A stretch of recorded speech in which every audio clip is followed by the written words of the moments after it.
Hello everyone, welcome to my channel English talks. ഇന്ന് നമ്മൾ discuss ചെയ്യാൻ പോകുന്നത് റീഡിങ്സ് ഓൺ കേരള എന്നുള്ള പേപ്പറിലെ early history of Malabar, the Portuguese period AD 1498 to 1664. It was written by William Logan. ഈ paper Calicut യൂണിവേഴ്സിറ്റിയുടെ second സെമസ്റ്ററിൽ വന്നിട്ടുള്ള പേപ്പറാണ്. ആദ്യം ഇത് എഴുതിയിട്ടുള്ള വില്യം ലോഗനെ കുറിച്ച് നമുക്ക് സംസാരിക്കാം. വില്യം ലോഗൻ എന്ന് പറഞ്ഞു വെച്ചാൽ അദ്ദേഹം മലബാറിലെ ഒരു കളക്ടറായിരുന്നു. ബ്രിട്ടീഷ് അഡ്മിനിസ്ട്രേഷൻ്റെ കീഴിൽ വർക്ക് ചെയ്തിരുന്ന ഒരു മലബാറിലെ കളക്ടറായിരുന്നു. അദ്ദേഹം 1887 ഈ മലബാർ മാനുവൽ എന്നുള്ള ഈ ഒരു സംഭവം ഇറക്കുന്നത്. ഇത് എന്താണെന്ന് വെച്ച് കഴിഞ്ഞാൽ ഇതുകൊണ്ട് അവർ ഉദ്ദേശിക്കുന്നത് മലബാർ ഡിസ്ട്രിക്റ്റിലേക്കുള്ള ഒരു ഗൈഡ് എന്നുള്ള രീതിയിലാണ് മലബാർ മാനുവൽ ഇറക്കിയിട്ടുള്ളത്. ഈ മലബാർ മാനുവൽ കമ്മീഷൻ ചെയ്തിട്ടുള്ളത് മദ്രാസ് ഗവൺമെൻറ്റിൻ്റെ അണ്ടറിലാണ്.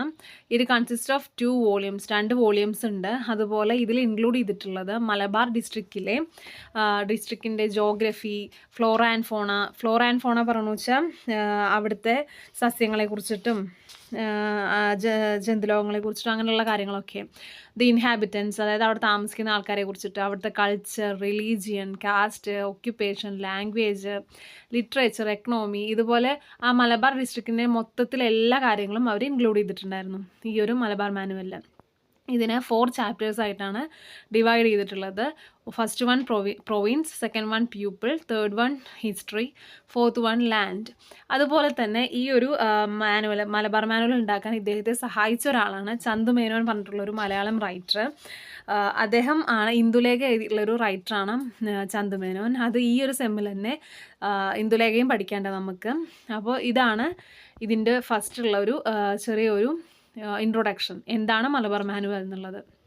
ഈ ഒരു മാനുവലിൽ പറയുന്നത് എന്താണെന്ന് വെച്ച് കഴിഞ്ഞാൽ വാസ്കോ ഡ ഗാമ കേരളത്തിലേക്ക് വന്ന ആ ഒരു ജേണിയെ കുറിച്ചിട്ടാണ് പറയുന്നത്. അതുപോലെ വന്നു കഴിഞ്ഞിട്ട് അദ്ദേഹം സാമോറിൻസിനെ കാണുന്നതും അവരായിട്ടുള്ള എങ്ങനെയാണ് ആ ഒരു ഇത് അസോസിയേറ്റ് ചെയ്തിരിക്കുന്നത് അതിനെ കുറിച്ചിട്ടൊക്കെയാണ് മലബാർ മാനുവലിൽ പറഞ്ഞിട്ടുള്ളത്. Vasco da Gama first land ചെയ്തത് പന്തലയാനി പറഞ്ഞിട്ടുള്ള ഒരു സ്ഥലത്താണ്. നിയർ കോഴിക്കോടിൻ്റെ അടുത്തുള്ള പന്തലയാനി പറഞ്ഞിട്ടുള്ള ഒരു സ്ഥലത്താണ് ആദ്യമായിട്ട് വാസ്കോ ഡ ഗാമ ലാൻഡ് ചെയ്തിട്ടുള്ളത് 1498. ഇവരാണ് ആദ്യത്തെ യൂറോപ്യൻസ്, ഇന്ത്യയിലേക്ക് വന്ന ആദ്യത്തെ യൂറോപ്യൻസ് ആയിരുന്നു. അതുകൊണ്ട് തന്നെ ഇവരുടെ അറൈവൽ പറഞ്ഞു വെച്ചാൽ വളരെ ഇമ്പോർട്ടൻ്റ് ആയൊരു സംഭവമാണ് ഹിസ്റ്ററിയിൽ. കാരണം ഇവർ വന്നതിന് ശേഷമാണ് നമ്മളുടെ ഇവിടെ ഫസ്റ്റ് വന്ന യൂറോപ്യൻസും ആയിരുന്നു. അതേപോലെ കൊളോണൈസേഷൻ ഇന്ത്യയിൽ സ്റ്റാർട്ട് ചെയ്യാൻ തുടങ്ങിയത് ഇവർ വന്നതിന് ശേഷമാണെന്ന് പറയുന്നുണ്ട്. അതുപോലെ ഇവർ കേരളത്തിൽ ഇവർ റൂൾ ചെയ്തിരുന്ന അല്ലെങ്കിൽ നിന്നിരുന്ന ഒരു പീരീഡ് പറഞ്ഞു വെച്ചാൽ 1505 to 1961 ആണ് എന്നാണ് പറയുന്നത്. അപ്പോൾ ഇനി നമുക്ക് ഡയറക്റ്റായിട്ട് ഇതിൻ്റെ ടെക്സ്റ്റിലേക്ക് പോവാം. അപ്പോൾ ഇനി ഇതിൽ സിമ്പിളായിട്ട് ഞാൻ കുറേ ഇത് തരാണ്ട് പോയിൻറ്റ്സ് മാത്രമായിട്ട് ഭയങ്കരമായി സമ്മറൈസ് ചെയ്തിട്ടുള്ളതാണ് എഴുതിയിട്ടുള്ളത്. ഇതിൽ നമ്മൾ വാസ്കോ ഡ ഗാമയുടെ എന്താണ് അവർ കേരളത്തിലേക്ക് വന്ന റൂട്ടിനെ കുറിച്ചിട്ടാണ് പറയണത് ഇതിൽ ഫസ്റ്റ് പറയണത്. അപ്പോൾ അവരുടെ ജേണി സ്റ്റാർട്ട് ചെയ്തത് ബെലം എന്ന് പറഞ്ഞിട്ടുള്ള സ്ഥലത്തു നിന്നാണ്. ലിസ്ബണിൻ്റെ അടുത്തുള്ള ബെലം എന്നുള്ള സ്ഥലത്തു നിന്നാണ് അദ്ദേഹം അവരുടെ ജേണി സ്റ്റാർട്ട് ചെയ്തത്. അത് 25 മാർച്ച് 1497 ജേണി സ്റ്റാർട്ട് ചെയ്തിട്ടുണ്ടായിരുന്നത്. അവർ 3 കപ്പലുകളിലാണ് വന്നിട്ടുണ്ടായിരുന്നത്. San Rafael, San Gabriel, San Miguel, ഇങ്ങനെ 3 കപ്പലുകളിലാണ് വന്നിട്ടുണ്ടായിരുന്നത്. അതിൽ സാൻ റഫേൽ എന്നുള്ള കപ്പൽ ഓടിച്ചിരുന്ന ഷിപ്പിൻ്റെ ക്യാപ്റ്റൻ ആയിട്ടുണ്ടായിരുന്നത് വാസ്കോ ഡ ഗാമയായിരുന്നു. അതിന് 100 ടൺസോളം വെയിറ്റ് ഉണ്ടായിരുന്നു എന്ന് പറയുന്നുണ്ട്. Second one San Gabriel. ഈ ഷിപ്പിൻ്റെ ക്യാപ്റ്റൻ ആയിട്ടുണ്ടായിരുന്നത് പൗലോ ഡ ഗാമ എന്ന് പറഞ്ഞിട്ടുള്ള ആളായിരുന്നു. Paulo da Gama Vasco da ഗാമയുടെ ബ്രദറാണ്. ഇതിനും 120 ടൺസ് ഭാരം ഉണ്ടായിരുന്നു എന്ന് പറയുന്നുണ്ട്. തേർഡ് ഷിപ്പിൻ്റെ പേരാണ് സാൻ മിഗ്വൽ. അത് ഓടിച്ചിരുന്നത് നിക്കോളാസ് കോയിലോ എന്ന് പറഞ്ഞിട്ടുള്ള ഒരു കമാൻഡറായിരുന്നു. അതിന് 50 ടൺസോളം വെയിറ്റ് ഉണ്ടായിരുന്നു എന്ന് പറയുന്നുണ്ട്. അങ്ങനെ ഇവർ 3 ഷിപ്പുകളിൽ ബെലംത്ത് നിന്ന് പോന്നു. അങ്ങനെ പോന്ന് ഒരു 5 മന്ത്സിന് ശേഷം ഹെലന ബേ എന്ന് പറഞ്ഞിട്ടുള്ള ഒരു സ്ഥലത്തെത്താണ്. അത് സൗത്ത് ആഫ്രിക്കയിലാണുള്ളത്. അവിടെ എത്തിയത് 18 ഓഗസ്റ്റ് 1497 ആണ്. അവിടെ അവരെന്ത് ചെയ്യുന്നുണ്ട്, 3 മാസത്തോളം ആ സീല് തന്നെ കരയ്ക്കടുപ്പിക്കേണ്ട ആ സീല് തന്നെ എന്ത് ചെയ്യുന്നുണ്ട്, ബേ പറഞ്ഞാൽ അറിയാലോ തീരമാണ്, അപ്പോൾ അവിടെ റിമെയിൻ ചെയ്യുന്നുണ്ട്, നിൽക്കുന്നുണ്ട്. അതിനുശേഷം അതിലൂടെ നേരെ പോയിട്ട് അവരെവിടെ എൻ്റർ ചെയ്യുന്നുണ്ട്, river of east of the Cape എന്നുള്ള സ്ഥലത്ത് ഒരു റിവറിലാണ് കയറുന്നത്. അങ്ങനെ അതിൽ കൂടെ പോയിക്കൊണ്ടിരിക്കുന്ന സമയത്ത് 1497 ഡിസംബർ മാസം ആയി. ഓഗസ്റ്റ് കഴിഞ്ഞു ഡിസംബർ ആയി. ഡിസംബർ മാസത്തിൽ എന്ത് ചെയ്യുന്നുണ്ട്, അവർ ഒരു സ്റ്റോം ഫേസ് ചെയ്യുന്നുണ്ട്. ഒരു വലിയ സ്റ്റോമാണ് അത് ഫേസ് ചെയ്യുന്നുണ്ട്. അതിനുശേഷം അവർ ആ സ്റ്റോമിൽ കൂടെ കടന്നു പോയി നേരെ ഡിസംബറിൽ ആണ് സ്റ്റോം ഫേസ് ചെയ്യുന്നത്. ഡിസംബർ ലാസ്റ്റ് ഡിസംബർ 25 എവിടെ എത്തുന്നുണ്ട്, അല്ല എന്ത് കാണുന്നുണ്ട്, കോസ്റ്റ് ഓഫ് നദാൽ എന്നുള്ളൊരു കോസ്റ്റ് കാണുന്നുണ്ട്. അതിനുശേഷം അവർ മെറൈൻ എന്ന് പറഞ്ഞിട്ടുള്ള റിവറിലേക്കാണ് എൻട്രി ആവുന്നത്. അപ്പോൾ ഇതിങ്ങനെ കപ്പലിൽ പോയിക്കൊണ്ടിരിക്കുക. അപ്പോൾ ഓരോരോ റിവറും കോസ്റ്റും ഒക്കെ കടന്നു പോകണമെന്നാണ് പറയുന്നത് കേട്ടോ. അപ്പോൾ റിവർ ഓഫ് മെറൈലേക്ക് എൻട്രി ചെയ്യുന്നു. ആ ഒരു റിവറിൽ ഒരു മാസത്തോളം റിമൈൻ ചെയ്യുന്നുണ്ട്, നിൽക്കുന്നുണ്ട്. ആ ഒരു റിവറിൽ എത്തിയ ശേഷം അവരെന്ത് ചെയ്യുന്നുണ്ട്, സാൻ മിഗ്വൽ പൊളിച്ചിതാക്കുന്നുണ്ട്. അപ്പോൾ സാൻ മിഗ്വലിലെ ലീഡറായിട്ടുള്ള ക്യാപ്റ്റനായിട്ടുള്ള കൊയിലോ എന്ത് ചെയ്യുന്നുണ്ട്, വാസ്കോഡ ഗാമയുടെ ഫ്ലീറ്റിലേക്ക് ചേഞ്ച് ആവുന്നുണ്ട്. അപ്പോൾ 3 എണ്ണം മാറ്റിയിട്ട് അവർ 2 ഷിപ്പിലേക്ക് മാറുകയാണ്. കൊയിലോൻ്റെ ഷിപ്പായിട്ടുള്ള സാൻ മിഗ്വൽ എന്ത് ചെയ്യുന്നുണ്ട്, പൊളിച്ച് കളയുന്നുണ്ട്. അതിനുശേഷം ഇവർ 2 ഷിപ്പിലാണ് പിന്നീടുള്ള യാത്ര തുടരുന്നത്. അങ്ങനെ പോന്നിട്ട് മാർച്ച് മാസത്തിൽ എവിടെ ഉണ്ട്, മൊസാംബിക് പറഞ്ഞിട്ടൊരു സ്ഥലത്ത് എത്തുന്നുണ്ട്. 21 ഏപ്രിലിന് അവർ മൊംബാസ പറഞ്ഞിട്ടൊരു സ്ഥലത്ത് എത്തുന്നുണ്ട്. 29 ഏപ്രിലിന് മെലിൻഡെ എന്ന് പറഞ്ഞിട്ടുള്ളൊരു സ്ഥലത്ത് എത്തുന്നുണ്ട്. മെലിൻഡയിലെ ഒരു രാജാവ്, അവിടുത്തെ ഒരു രാജാവുണ്ട്, അവർക്ക് ഇവരെ ഭയങ്കരമായിട്ട് ഇഷ്ടമാവാണ്. അവരവിടെ 3 മാസത്തോളം നിൽക്കുന്നുണ്ട്. അപ്പോൾ ഇഷ്ടാവുക കാരണം ആ രാജാവ് എന്ത് ചെയ്യുന്നുണ്ട്, കിങ് എന്ത് ചെയ്യുന്നുണ്ട്, ഇവർക്ക് കുറേ കാര്യങ്ങൾ ഓഫർ ചെയ്യുന്നുണ്ട്. ഒരു നല്ലൊരു പൈലറ്റിനെ, ഷിപ്പ് ഓടിക്കാൻ പറ്റുന്ന നല്ലൊരു പൈലറ്റിനെ ഓഫർ ചെയ്യുന്നുണ്ട്. അതുപോലെ ഇവരിങ്ങനെ ഇവിടേക്ക് പോവുകയാണ്, കേരളത്തിലേക്ക് വരികയാണെന്ന് പറഞ്ഞപ്പോൾ എന്ത് ചെയ്യുന്നുണ്ട്, കേരളത്തിൽ എത്തിക്കഴിഞ്ഞാൽ ട്രേഡ് ചെയ്യാൻ വേണ്ടിയിട്ട് ഇവർക്കൊരു ഹെൽപ്പ്, ലാംഗ്വേജും കാര്യങ്ങളൊന്നും അറിയാത്തതിനാൽ ഇവർക്ക് ഹെൽപ്പിന് വേണ്ടിയിട്ട് ഒരു ബ്രോക്കറേനെ ഇവർക്ക് പ്രൊവൈഡ് ചെയ്യുന്നുണ്ട്. അങ്ങനെ ആ ബ്രോക്കറെയൊക്കെ കൊണ്ടിട്ട് അവർ അവിടുന്ന് യാത്ര തിരിക്കുകയാണ്. അപ്പോൾ ഈ ബ്രോക്കറാണ് കാലിക്കറ്റിലേക്ക് ആണ് ഏറ്റവും നല്ലത്, പോകാൻ ഏറ്റവും നല്ല സ്ഥലം കാലിക്കറ്റാണ് ട്രേഡ് ചെയ്യുക എന്നുള്ളത് ഇവർക്ക് പറഞ്ഞ് മനസ്സിലാക്കി കൊടുക്കുന്നത്. അങ്ങനെയാണ് അവർ കാലിക്കറ്റിലേക്ക് വരാൻ വേണ്ടിയിട്ട് തുടങ്ങുന്നത്. അങ്ങനെ അവർ മെലിൻ്റെ ഓഗസ്റ്റ് മാസം 1498 ഓഗസ്റ്റിൽ എന്ത് ചെയ്യുന്നുണ്ട്, 3 മാസം അവിടെ തങ്ങിയതിന് ശേഷം ഓഗസ്റ്റ് മാസത്തിൽ മെലിൻ്റെ ലെഫ്റ്റ് ചെയ്യുന്നുണ്ട്. അതിനുശേഷം അവരെന്ത് ചെയ്യുന്നുണ്ട്, 26 ഓഗസ്റ്റ് ആയപ്പോഴേക്കും മലബാറിൻ്റെ കോസ്റ്റ് കാണാൻ തുടങ്ങി. അങ്ങനെ അവർ മലബാറിൻ്റെ തീരങ്ങൾ കാണുകയാണ്. അതിങ്ങനെ കണ്ടു പോയിക്കൊണ്ടിരിക്കുമ്പോഴാണ് അവരുടെ പൈലറ്റ് ഇവർക്ക് പറഞ്ഞു കൊടുക്കുന്നത്, ഇപ്പം നമ്മൾ ഫസ്റ്റ് കാണുന്ന ഈ ലാൻഡാണ് കണ്ണൂർ കിങ്ഡം എന്നുള്ള പറഞ്ഞിട്ടുള്ള കണ്ണൂർ രാജ്യത്തിൻ്റെ എന്താണ് ഗ്രേറ്റ് മൗണ്ടെയ്ൻസ്, വലിയ പർവ്വത നിരകളാണ് ഇപ്പം നമ്മൾ കണ്ടുകൊണ്ടിരിക്കുന്നത്. അവിടുത്തെ ലോക്കൽ പീപ്പിൾസ് ആ ഒരു സ്ഥലത്തിനെ എന്താ വിളിക്കുക, ഡെലിലി അല്ലെങ്കിൽ മൗണ്ട് ഡെലി, ഈ 2 പേരിലാണ് വിളിക്കുക. അതായത് മലയാളത്തിൽ ഏഴിമല, എലിമല എന്നൊക്കെയാണ് ആ പർവ്വതങ്ങൾ അറിയപ്പെടുന്നത്. അതിന് കാരണം എന്താണെന്ന് വെച്ച് കഴിഞ്ഞാൽ ആ മല ഫുള്ളും എലികളാണ്, അതുകൊണ്ട് അത് മനുഷ്യന് താമസയോഗ്യമല്ലാത്തൊരു സ്ഥലമാണ് എന്നൊക്കെ അറിയപ്പെടുന്ന ഒരു സ്ഥലമാണെന്ന് പറയുകയാണ്. അപ്പോൾ അവരാദ്യം മലബാർ കോസ്റ്റ് കഴിഞ്ഞിട്ട് കണ്ടത് നമ്മുടെ കണ്ണൂരാണ്. കണ്ണൂരിലെ വലിയ ഗ്രേറ്റ് മൗണ്ടെയ്ൻസ്, ഏഴിമലയാണ് ഫസ്റ്റ് കണ്ടത്.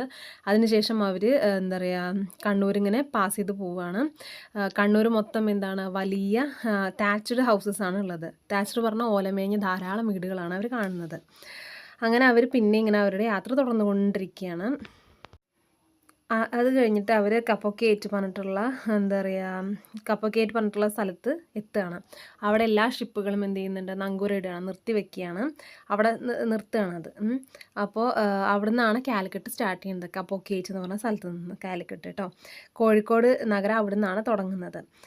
അപ്പോൾ എല്ലാ കപ്പലുകളും അവിടെ നിർത്തിയിട്ടു. പക്ഷേ ഗാമ മാത്രം കുറച്ചുകൂടി മുന്നിലേക്ക് പോയിട്ട് പന്തളയാനി പറഞ്ഞ സ്ഥലത്താണ് കപ്പൽ നിർത്തിവെച്ചിട്ടുണ്ടായിരുന്നത്, നങ്കൂരമിട്ടിട്ടുണ്ടായിരുന്നത്. ഇവരുടെ ഈ പോർച്ചുഗീസുകാരുടെ വരവ് അവിടുത്തെ മൂർസിന് വലിയ ഇഷ്ടമായിട്ടില്ല. കാരണം എന്താണെന്ന് വെച്ച് കഴിഞ്ഞാൽ അത്രയും കാലം റെഡ് സീ വഴിയുള്ളതും പേർഷ്യൻ ഗൾഫ് ട്രേഡ് വഴിയുള്ളതും ഒക്കെ യൂറോപ്യനായിട്ട് ട്രേഡ് നടത്തിയിരുന്നത് ഈ മൂർസാണ്. അതുകൊണ്ട് തന്നെ ഇവരുടെ ഒരു വരവ്, ഗാമയുടെ വരവ് മൂർസിന് ഭയങ്കര അസ്വസ്ഥത ഉണ്ടാക്കിയൊരു സംഭവമായിരുന്നു. അതുകൊണ്ട് തന്നെ ഇവരെ എങ്ങനെയെങ്കിലും ഒന്ന് ഇവരുടെ ട്രേഡിങ് അല്ലെങ്കിൽ ട്രേഡിന് വന്നത് തടസ്സപ്പെടുത്തണം എന്നുള്ളൊരു ചിന്തയൊക്കെ മൂർസിന് വരികയാണ്. അതുപോലെ സമോറിൻസ് പറഞ്ഞാൽ അവിടുത്തെ സാമൂതിരികളാണ്. സമോറിൻസിൻ്റെ കീഴിൽ 3 3 പേഴ്സൺ ആണ് ഉണ്ടായിരുന്നത് അവരുടെ അതോറിറ്റിയിൽ. അതിലൊന്ന് പറഞ്ഞു വെച്ചാൽ ട്രഷറിയുടെ ഓവർസിയറും, പിന്നെ കിങ്സ് ജസ്റ്റിസ്, അതുപോലെ chief officer of the palace ഗാർഡിൻ്റെ ചീഫ് ഓഫീസർ. അങ്ങനെ ഈ 3 പേഴ്സൺസാണ് ആ അതോറിറ്റീസിൽ, സാമോറിൻസിൻ്റെ അതോറിറ്റീസിൽ പ്രധാനമായിട്ടും ഉണ്ടായിരുന്നത്. അപ്പോൾ ഈ മൂൾസ് എന്ത് ചെയ്തു എന്ന് വെച്ച് കഴിഞ്ഞാൽ ഇവരുടെ ഈ ട്രേഡിങ് നടക്കാണ്ടിരിക്കാൻ ആദ്യത്തെ 2 പേർക്ക്, അതായത് കിങ്സ് ജസ്റ്റിസിനും ഓവർസിയർ ഓഫ് ദ ട്രഷറി, ഈ 2 പേർക്കും എന്ത് ചെയ്യുന്നുണ്ട്, കൈക്കൂലി കൊടുക്കുന്നുണ്ട്. എങ്ങനെയെങ്കിലും നമുക്ക് ഇവരുടെ ഗാമയുടെ ട്രേഡിങ് നിർത്തലാക്കണം എന്ന് പറഞ്ഞിട്ട് കൈക്കൂലി കൊടുക്കുന്നുണ്ട്. അതിനുശേഷം സാമൂറിൻസിൻ്റെ അടുത്ത് പോയി സംസാരിക്കണ്ടേ, ഗാമയുടെ ആൾക്കാർ പോയി സംസാരിക്കണം. എന്നാലാണ് അവിടെ ഒരു ട്രേഡിങ് നടത്താൻ അവർക്കുള്ള റൂൾ അല്ലെങ്കിൽ അവർക്കുള്ള റൈറ്റ്സ് അവർ തരും, സാങ്ഷൻ ചെയ്യും ട്രേഡ് ചെയ്യാൻ വേണ്ടിയിട്ട്. അപ്പോൾ അതിന് വേണ്ടിയിട്ട് ഗാമ നിക്കോളാസ് കോയിലോനെയാണ് മെസ്സഞ്ചറായിട്ട് വിട്ടിട്ടുണ്ടായിരുന്നത്. അപ്പോൾ അദ്ദേഹം സാമൂറിൻസിനെ കാണാൻ പോകുമ്പോൾ അവിടുത്തെ ഈ 3 പേര് പറഞ്ഞല്ലോ, അവിടുത്തെ അതോറിറ്റീസ് ഈ കോയിലോനെ വെയിറ്റ് ചെയ്യാൻ പറയുന്നുണ്ട്. കുറേ നേരം വെയിറ്റ് ചെയ്യിക്കുന്നുണ്ട്. അപ്പോൾ ഇവർ വിചാരിച്ചതെന്ന് വെച്ച് കഴിഞ്ഞാൽ കുറേ നേരം വെയിറ്റ് ചെയ്ത് കഴിഞ്ഞിട്ടും രാജാവിനെ കാണാൻ പറ്റാഞ്ഞപ്പോൾ, അല്ലെങ്കിൽ സാമൂറിൻസിനെ കാണാൻ പറ്റാതിരിക്കുമ്പോൾ കോയിലോ തിരിച്ചു പോയിക്കോളും എന്നാണ് വിചാരിച്ചിരുന്നത്. പക്ഷേ കോയിലോനെ അറിയായിരുന്നു, അല്ലെങ്കിൽ കോയിലോനെ ഇൻഫോം ചെയ്തിട്ടുണ്ടായിരുന്നു ഇതുപോലെ അതോറിറ്റീസ് എന്ത് ചെയ്യും, ഇവരേനെ നിങ്ങളേനെ ഒരിക്കലും സാമൂറിൻസിനെ കാണാൻ പറ്റാത്ത രീതിയിൽ പല തടസ്സങ്ങളും വരുത്തും എന്നുള്ളത് മുൻകൂട്ടി കോയിലോയ്ക്ക് അറിയായിരുന്നു. അതുകൊണ്ട് കോയിലോ പേഷ്യൻസിൽ കാത്തിട്ട് സാമൂറിൻസിനെ കണ്ടിട്ട് ഈ മെസ്സേജ് ഡയറക്റ്റായി കൊടുത്തിട്ടേ പോകും എന്നുള്ള നിലപാടിൽ അദ്ദേഹം അവിടെ തന്നെ നിലകൊള്ളുകയാണ്. അങ്ങനെ അവസാനം അവർ രാജാവിനെ കാണുന്നുണ്ട്. അങ്ങനെ രാജാവിനെ കാണുമ്പോൾ രാജാവുമായിട്ട് ഈ ട്രേഡിൻ്റെ കാര്യം സംസാരിക്കുന്നുണ്ട്. അങ്ങനെ രാജാവ് ഇവർക്കുള്ള ഇതിൻ്റെ പെർമിഷൻ കൊടുക്കുകയാണ്, ട്രേഡിനുള്ള സാങ്ഷൻ്റെ പെർമിഷൻ കൊടുക്കുകയാണ്. അങ്ങനെ ഈ ഒരു ഓപ്പൺ ട്രേഡ് നടത്താൻ വേണ്ടിയിട്ട് അവരെന്ത് ചെയ്യുന്നുണ്ട്, പാം ലീഫിൽ, പനയോലയിൽ ഇവർക്കുള്ള പ്രമാണ രേഖ എഴുതി കൊടുക്കുകയാണ്, ട്രേഡ് തുടങ്ങിക്കോളാൻ പറഞ്ഞിട്ടുള്ള അനുവാദം കൊടുത്തിട്ട്. അങ്ങനെ ട്രേഡ് തുടങ്ങുകയാണ് അവരവിടെ, ഗാമയുടെ ടീം അവിടെ ട്രേഡ് തുടങ്ങുകയാണ്. പക്ഷേ ട്രേഡ് തുടങ്ങിയതുകൊണ്ട് പോർച്ചുഗീസുകാർക്ക്, ഗാമയുടെ ടീമിന് അധികം മെച്ചമൊന്നും ഉണ്ടായിരുന്നില്ല. കാരണം എന്താണെന്ന് വെച്ച് കഴിഞ്ഞാൽ അവർക്ക് എപ്പോഴും ഈ മൂഴ്സ് കൈക്കൂലി കൊടുത്തിട്ട് ഇവിടുത്തെ അതോറിറ്റീസ്, രാജാവിൻ്റെ അതോറിറ്റീസ് എപ്പോഴും ലോ ക്വാളിറ്റി ആയിട്ടുള്ള ഒട്ടും നന്നല്ലാത്ത സാധനങ്ങളാണ് കൊടുത്തിരുന്നത്. അത് ഇവർക്ക് ശരിക്കും പറഞ്ഞാൽ ഭയങ്കര നഷ്ടമായിരുന്നു. പക്ഷെ എന്നാലും അവരത് ആക്സെപ്റ്റ് ചെയ്തിട്ട് മിണ്ടാണ്ട് നിന്നു, ട്രേഡ് കണ്ടിന്യൂ ചെയ്യുകയും ചെയ്തു. അപ്പോൾ അത് കണ്ടപ്പോഴും മൂഴ്സിന് മനസ്സിലായി എന്നാൽ എങ്ങനെയെങ്കിലും ഇവരത് തടയണം എന്ന് പറഞ്ഞിട്ട് പിന്നെ എന്തെങ്കിലുമൊക്കെ ചെയ്യണം എന്നങ്ങനെ വിചാരിക്കുകയാണ്. അപ്പോൾ ഗാമ നേരിട്ട് പോയിട്ട് രാജാവിനെ കാണുന്നുണ്ട്. എന്നിട്ട് രാജാവിനോട് പറയുന്നുണ്ട്, എനിക്ക് സേഫ്റ്റി ഇല്ലേ അവിടെ, അപ്പോൾ എൻ്റെ സേഫ്റ്റിക്ക് വേണ്ടിയിട്ട് ഒരു ഹോസ്റ്റേജിനെ അപ്പോയിൻ്റ് ചെയ്യണമെന്ന് പറയുമ്പോൾ രാജാവ് സ്വന്തം ന്യൂഫീനെയാണ് ഇവർക്ക് സേഫ്റ്റിക്ക് വേണ്ടിയിട്ട് കൊടുക്കുന്നത്. അങ്ങനെ രാജാവിൻ്റെ മരുമകനെ ഇദ്ദേഹത്തിന് കാവലിനായിട്ട് വരികയാണ്. അപ്പോൾ ഇതിന് ശേഷം ഗാമയ്ക്ക് രാജാവിനെ ഡയറക്റ്റായി കാണണം എന്നുള്ള ഒരു ഇതുണ്ടായിരുന്നു. അപ്പോൾ ഇവരെന്ത് ചെയ്യുന്നുണ്ട്, അതോറിറ്റീസ് വന്ന് കണ്ടോളാൻ പറഞ്ഞു. അപ്പോൾ ഗാമ എന്ത് ചെയ്യുന്നുണ്ട്, അവിടെ സാമൂറിൻസിൻ്റെ സ്ഥലത്തിലേക്ക് വരാൻ നിൽക്കുമ്പോൾ ആണ് അയാൾക്ക് ഒരു സീക്രട്ടായിട്ടൊരു ഇൻഫർമേഷൻ കിട്ടുന്നത്, സാമൂറിൻ അവിടെ ഇല്ല, അവർ വേറൊരു സ്ഥലത്താണെന്ന്. അപ്പോൾ അയാൾക്ക് മനസ്സിലായി എന്നെ പറ്റിക്കാൻ വേണ്ടിയിട്ട് അല്ലെങ്കിൽ എന്നെ കൊല്ലാൻ വേണ്ടിയിട്ടാണ് ഇവർ വന്നോളാൻ പറഞ്ഞിട്ടുള്ളത്. അതുകൊണ്ട് അദ്ദേഹം എന്ത് ചെയ്യുന്നുണ്ട്, ഗാമ ഇത് അറിഞ്ഞതുകൊണ്ട് അദ്ദേഹം ഇറങ്ങുന്നില്ല കപ്പലിൽ നിന്ന്. അദ്ദേഹം ഒരു മെസ്സഞ്ചറിനെ വിട്ടിട്ടാണ് രാജാവിനോട് കാര്യം പറയുന്നത്, നേരിട്ട് കാണണം എന്നുള്ളത്. അങ്ങനെ നേരിട്ട് കാണാൻ വേണ്ടിയിട്ട് റെഡിയാവുകയാണ്. ഇനി നെക്സ്റ്റ് ഇതിൻ്റെ ലാസ്റ്റ് പറയുന്നത് ആ കിങ്ങും നമ്മുടെ ഗാമിയും തമ്മിലുള്ള കൂടിക്കാഴ്ചയെ കുറിച്ചിട്ടാണ്.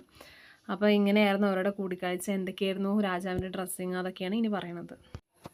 അങ്ങനെ രാജാവിനെ കാണാൻ പോകുമ്പോൾ ഗാമയും നല്ല രീതിയിൽ ഡ്രസ്സൊക്കെ ചെയ്ത് 12 ആളെയും കൂട്ടിയിട്ടാണ്, 12 പേഴ്സൺസിനെയും മെൻസിനെയും കൂട്ടിയിട്ടാണ് രാജാവിനെ കാണാൻ പോരുന്നത്. അങ്ങനെ രാജാവിനെ കാണുകയാണ്. ഇവർ ചെല്ലുമ്പോൾ രാജാവ് ഇങ്ങനെ കസേരയിൽ ഇരിക്കുകയായിരുന്നു. അദ്ദേഹം ഭയങ്കര ബ്ലാക്ക് ആയിട്ടുള്ള ഒരു മനുഷ്യനായിരുന്നു, നല്ല ഫാറ്റ് ആയിട്ടുള്ള ഒരാളായിരുന്നു. അതുപോലെ തന്നെ ഹാഫ് നീക്കഡ് ആയിരുന്നു. അതായത് നമുക്കറിയാമല്ലോ പണ്ടത്തെ സാമൂതിരികൾ എന്തായിരിക്കും, വെള്ളമുണ്ട് ഒരു സംഭവമാണ് കൊടുത്തിട്ടുണ്ടായിരിക്കുക. അപ്പോൾ അതുപോലത്തെ ഒരു ഹാഫ് നേക്കഡ് ഡ്രസ്സായിരുന്നു. പിന്നെ അരയിൽ നിന്നും അങ്ങനെ മുട്ട് വരെയുള്ള വെളുത്ത വസ്ത്രങ്ങളാണ് ധരിച്ചിരുന്നത്. അതുപോലെ വസ്ത്രത്തിൻ്റെ ഒരറ്റത്ത് കുറേ സ്വർണ്ണങ്ങളും പിന്നെ അവരുടെ കയ്യിൽ കുറേ മോതിരങ്ങൾ, റൂബികളൊക്കെ തൂക്കിയിട്ടുണ്ടായിരുന്നു പറയുന്നുണ്ട്. പിന്നെ കഴുത്തിൽ പേൾ മാലകൾ ഉണ്ടായിരുന്നു പറയുന്നുണ്ട്. പിന്നെ കയ്യിൽ ബ്രേസ്ലെറ്റുകൾ ഉണ്ടായിരുന്നു. നീളമുള്ള കറുത്ത മുടിയായിരുന്നു. അതിങ്ങനെ മുകളിലിങ്ങനെ കെട്ടി വെച്ചിട്ടുണ്ട്, കുടുംബ കെട്ടിൽ അതുപോലെ കെട്ടി വെച്ചിട്ടുണ്ടായിരുന്നു. പിന്നെ ചെവി നിറയെ കമ്മലുകൾ ഇട്ടിരുന്നു. പിന്നെ രാജാവിൻ്റെ അപ്പുറത്തും ഇപ്പുറത്തും 2 ഭടന്മാരെ പോലെ 2 ആൾ നിന്നിരുന്നു. ഒരാളുടെ കയ്യിൽ എന്തുണ്ട്, വാളുണ്ട്, മറ്റാളുടെ കയ്യിൽ സ്വർണ്ണക്കോളാമ്പിയുണ്ട്. കാരണം നമുക്കറിയാം സാമൂതിരികളൊക്കെ എന്താണ് ചവച്ച് വെറ്റിലൊക്കെ ചവച്ച് തുപ്പുന്ന കോളാമ്പി പിടിക്കാൻ ഒരാളുണ്ടായിരിക്കുമല്ലോ. അങ്ങനെ 2 പേരുണ്ട്. ഇതൊക്കെയാണ് ആ സ്ഥലത്തത്. അതുപോലെ തന്നെ രാജാവിൻ്റെ അടുത്തൊരു ബ്രാഹ്മണൻ ഉണ്ടായിരുന്നു. അയാൾ ഇങ്ങനെ എന്ത് ചെയ്യുന്നുണ്ട്, ഒരു വെറ്റില മടക്കി കൊടുക്കുന്നുണ്ടായിരുന്നു ഇടയ്ക്കിടയ്ക്ക് ചവയ്ക്കാൻ വേണ്ടിയിട്ട്. എന്നിട്ട് രാജാവ് എന്ത് ചെയ്യുന്നുണ്ട്, ഇടയ്ക്കിടയ്ക്ക് അത് കടിച്ചിട്ട് തുപ്പുന്നുണ്ട് കോളാമ്പിയിലേക്ക് എന്നാണ് പറയണത്. അങ്ങനെ ഇവർ പരസ്പരം ഗ്രീറ്റ് ചെയ്യുന്നുണ്ട്. അതിനുശേഷം ഗാമ എന്ത് ചെയ്യുന്നുണ്ട്, അവർക്ക് ഇനിയും കൂടുതൽ പെർമിഷൻസ് വേണമെന്നൊക്കെ സംസാരിക്കുന്നുണ്ട്. അപ്പോൾ എങ്ങനെയെങ്കിലും ഈ അതോറിറ്റീസ്, ഞാൻ പറഞ്ഞല്ലോ മൂർസ് ഇവർക്ക് കൈക്കൂലി കൊടുത്തിട്ടുണ്ട് അതോറിറ്റീസിന്. അപ്പോൾ ഈ അതോറിറ്റീസിനെ എങ്ങനെയെങ്കിലും ഇയാളിനെ എന്താ പറയുക, കൊല്ലാൻ വേണ്ടിയിട്ട്, ഗാമേനെ കൊല്ലാൻ വേണ്ടിയിട്ട് പല കാര്യങ്ങളും ചെയ്തുകൊണ്ടിരുന്നിരുന്നു. അങ്ങനെ ഒരു ദിവസം എന്ത് ചെയ്യുന്നുണ്ട്, രാജാവായിട്ട് കണ്ടുമുട്ടിയിട്ട് ഗാമ ഫാക്ടറിക്ക്, അവർക്കൊരു ഫാക്ടറിക്ക് ഇതുപോലെ ഇതിന് മുന്നേ അനുവാദം കൊടുത്തിട്ടുണ്ടായിരുന്നു. അപ്പോൾ അവിടേക്ക് ഗാമ തിരിച്ചു പോയി. അപ്പോൾ അത് കഴിഞ്ഞപ്പോൾ ഈ ചീഫ് ഓഫീസർ പറഞ്ഞിട്ട് ഒരാളാണ്, ആ അതോറിറ്റിയിലത്തെ ഒരാൾ കേട്ടോ, കറപ്റ്റഡ്. അപ്പോൾ അദ്ദേഹം എന്ത് പറയുന്നുണ്ട്, അദ്ദേഹം ഒരു ദിവസം പല്ലക്കുമായി വന്നിട്ട് പറയുന്നുണ്ട്, രാജാവിന് ഇനിയും ഗാമയെ കാണണമെന്നുണ്ട്, അതിനാണ് ഞങ്ങൾ പല്ലക്ക് കൊണ്ട് വന്നിട്ടുള്ളത്, അപ്പോൾ നിങ്ങൾ വരണം പറയാണ്. ഇത് കേട്ടപ്പോൾ ഗാമയ്ക്ക് ഭയങ്കര സന്തോഷമാണ്. കാരണം ഫസ്റ്റത്തെ എന്താ പറയുക കൂടിക്കാഴ്ചയിൽ രാജാവ് എന്ത് ചെയ്യുന്നുണ്ട്, കുറേ പെർമിഷൻസൊക്കെ തന്നിട്ടുണ്ടായിരുന്നു. അപ്പോൾ ഇത് നല്ലതായിരിക്കും വിചാരിച്ചിട്ട് അദ്ദേഹം വിശ്വസിച്ചിട്ട് എന്ത് ചെയ്യുന്നുണ്ട്, ഒരു 8 ആളുമായിട്ട് ഇവരുടെ ഗാമയുടെ ഒരു 8 ആൾക്കാരേനെയും ഇവരുടെ ഒപ്പം കൊണ്ടുപോകാൻ സമ്മതിച്ചു. പക്ഷേ വെപ്പൺസും കാര്യങ്ങളൊന്നും കയ്യിൽ വെക്കരുത്, ഒപ്പം വരാമെന്നുള്ള രീതിയിൽ ഗാമ ഇവരെ വിശ്വസിച്ചിട്ട് എന്ത് ചെയ്യുന്നുണ്ട്, ഇവരുടെ പല്ലക്കിൽ കയറി ചീഫ് ഓഫീസറുടെ കൂടെ പോവുകയാണ്. അപ്പോൾ രാത്രിയാണ് അവരങ്ങനെ യാത്ര തുടർന്നുകൊണ്ടേയിരുന്നു. രാത്രി ആയപ്പോൾ ഒരു ഒറ്റപ്പെട്ട വീട്ടിലെത്തിയപ്പോൾ ആ വീട്ടിൽ എന്ത് ചെയ്യുന്നുണ്ട്, ഗാമേനെയും അദ്ദേഹത്തിൻ്റെ ആ 8 പേരേനെയും താമസിപ്പിക്കുകയാണ്. അവർ രാത്രി എന്ത് ചെയ്യുന്നുണ്ട്, ഫുഡായിട്ട് ചോറും പുഴുങ്ങിയ മീനും പിന്നെ വെള്ളമൊക്കെ കൊടുക്കുന്നുണ്ട്. പിറ്റേ ദിവസം രാവിലെ വളരെ വൈകിട്ടാണ് വാതിലുകൾ തുറക്കുന്നത്. അങ്ങനെ അത്യാവശ്യം നമ്മളുടെ പേഴ്സണൽ കാര്യങ്ങൾ, ബാത്റൂം പോവുക, അങ്ങനത്തെ കാര്യങ്ങൾക്കൊക്കെ വേണ്ടിയിട്ട് മാത്രമാണ് അവർക്ക് പെർമിഷൻ കൊടുത്തിട്ടുണ്ടായിരുന്നത്. ആ ദിവസം അവർ രാത്രി അവിടെ തന്നെ കഴിയുകയാണ്, അവിടെ തന്നെ താമസിപ്പിക്കുകയാണ്. പിറ്റേ ദിവസം അവരെന്ത് ചെയ്യുന്നുണ്ട്, ഇവരെന്നെ ഒരു കുറ്റിക്കാട്ടിലേക്ക് കൊണ്ടുപോകുന്നുണ്ട്.